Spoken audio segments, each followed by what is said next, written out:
Okay, mga kabebe ko, ito po yung ating tanim na azola. Yan. Ito po ay pinakabisang pagkain ng mga bibe. Tignan nyo guys kung yan, ihalo lang po natin sa kanilang pagkain.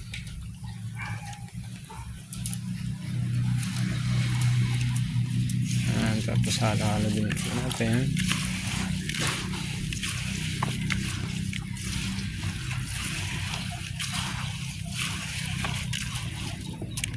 Yan, ang azola po ay napakasustansya po sa pagkain ng ating mga bibe.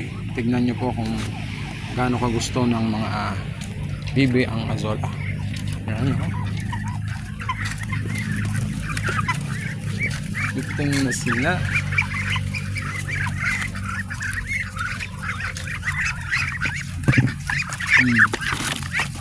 O, tignan nyo po.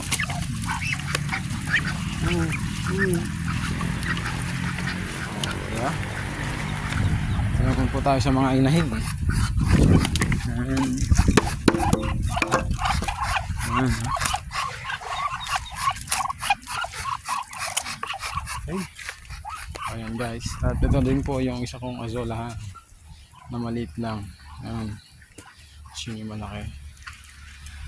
Yan, sa susunod guys, turuan ko po kayo kung paano gumawa ng concrete pan ng ating mga azola. Abang-abang lang po tayo sa mga next video ko at ituturo ko po sa inyo kung paano mag-alaga ng azola.